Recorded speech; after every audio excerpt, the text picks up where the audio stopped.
जिसके घर के अंदर शिवलिंग रहता है, जो प्रतिदिन थाली में रखकर, बाटी में रखकर भगवान शंकर के शिवलिंग का स्नान कराकर वो जल को ले जाकर अपने घर के बगीचे में डालता है, उसके घर के अंदर काल भी, जो अकाल मृत्यु आने वाली रहती है, किसी का एक्सीडेंट होने वाला रहता है, कोई की अचानक अटैक से मृत्यु होने वाली होती है, मात्र शंकर के स्नान का जल घर के बाहर के बगीचे पेड़ पौधे में ही डाल देने से वो अकाल मृत्यु।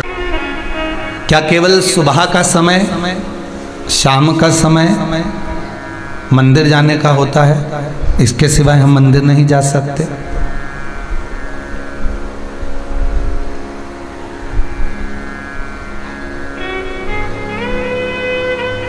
तो एक निवेदन आप सबसे कहूंगा, पहले तो मंदिर बताओ कि किस मंदिर में जाने की बात कर रहे हो।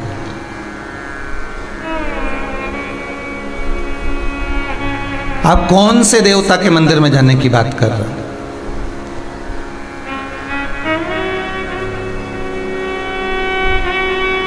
आप अगर राजा राम जी के मंदिर में जाने की बात कर रहे हो तो समय पर सुबह जाओ, शाम को जाओ, ठीक है।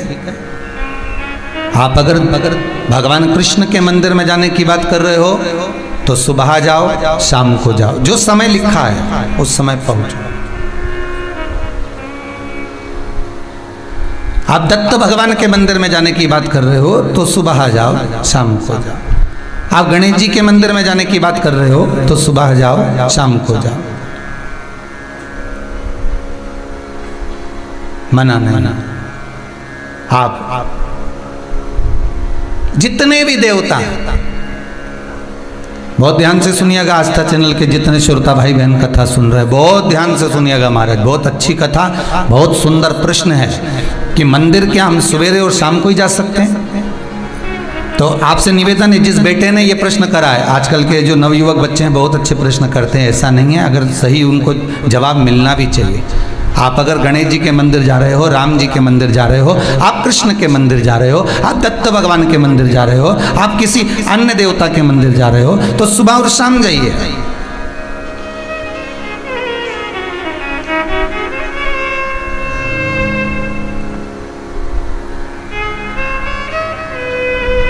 पर यदि आप शंकर और जगत जननी जगदम्बा के मंदिर में, दुर्गा के मंदिर में, भवानी के मंदिर में अगर जा रहे हो तो कोई समय नहीं है। क्यों? क्योंकि माँ और बाप के रूम में बेटा कभी भी जा सकता है। माता और पिता तो बाहें पसारे खड़े हैं।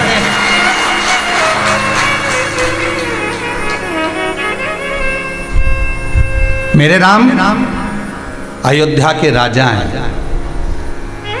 मेरे राम वन में विचरण भी करे हैं 14 वर्ष, पर मेरे राम अयोध्या के राजा बनकर बैठे हैं। तो राज्यसभा में एक समय की सीमा होती है कि राजा कब बैठेंगे और राजा से कब मिलना है।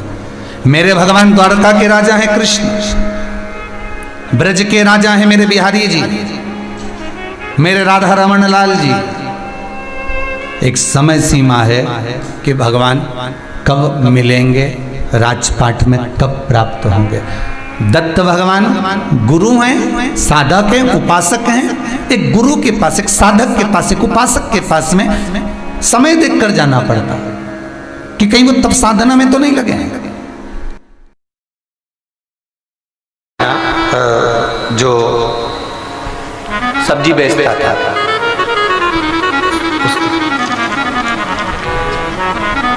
सचिन ज्ञानदेव शिंदे कहीं बैठा है?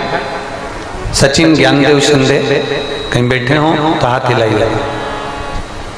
सचिन ज्ञानदेव शिंदे कहीं बैठे हो तो हाथ हिलाइए। रामनगर मेहरून रोड MIDC जलगांव से आए, हाथ हिलाओ। अच्छा, उनकी माता जी आई हैं, ठीक है, हाथ हिला दो बहन। श्री शिवाय नमस्ते। गुरुदेव 2018 से मैं ऐसा कोई प्रयास नहीं जो मैंने नहीं करा, चाहे वो पुलिस विभाग के लिए हो, अन्य विभाग के लिए हो। आपने एक बार कथा में कह दिया था, कोई भी काम में शर्म मत करो और कर्म करना है तो लगन से करो, पूर्ण विश्वास के साथ शंकर पर आश्रित होकर करो। मैंने सब्जी बेचना प्रारंभ कर दिया, ठेला लगा लेता, सब्जी बेचता। अब गुरुदेव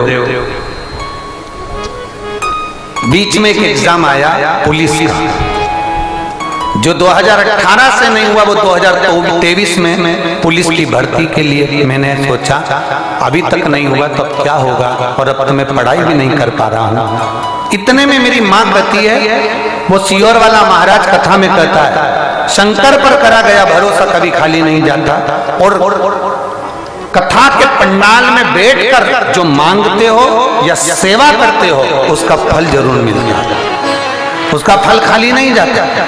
तभी मैंने इसको सुना और मैं थोड़ी सी सब्जी लेकर मालेगांव की कथा में पहुंच गया। मालेगांव में कथा हुई, आपके कहने पर मैंने विश्वास कर पढ़ाई करी, पेपर दिया, सब्जी बेचता रहा और मैं मालेगांव की कथा में पहुंच गया। मालेगांव की कथा में जाकर मैं लोगों का बैग उठाकर, बुजुर्ग माताओं से नहीं बनता तो उनको छोड़ने के लिए थोड़ी दूर तक चले जाता। गुरुदेव मैंने 5 दिन वहां पर मालेगांव में खूब सेवा करी। बाबा आप जब जा रहे थे ना, तो मैंने केवल आपसे कुछ भी नहीं मांगा, केवल चिल्लाकर कहा मुझे एक बार देखो। आपने मुझे देखा और मैं समझ गया कि मेरे बाबा ने मेरे पर कृपा कर दी। और बाबा 1 घंटे के बाद मेरे मोबाइल पर मैसेज आ गया कि तुम्हारा पुलिस में भर्ती हो गई है, और मैं बाबा को यहाँ नमन करने के लिए आया हूँ। बाबा शिव शिव है, औघड़दानी शंकर, उसके सिवाय कुछ नहीं है। गुरुदेव आज मेरी महाराष्ट्र पुलिस में जो ज्वाइनिंग हो रही है, महाराष्ट्र पुलिस में मेरी भर्ती हुई है। मैं बाबा को धन्यवाद देता हूँ और बाबा को निवेदन करता हूँ कि मेरे बाबा मेरे निवेदन को स्वीकार करें। आपको बधाई। आपके बेटे ने सब्जी बेची पर संकोच नहीं करा, उसने व्यासपीठ से बात को माना, उसको भय नहीं लगा, सब्जी का ठेला लगाया और आज पुलिस भर्ती में अग्रण्य आकर वो ज्वाइनिंग लिया। इसके लिए धन्यवाद। बैठो मां। श्री शिवाय नमस्ते। शिव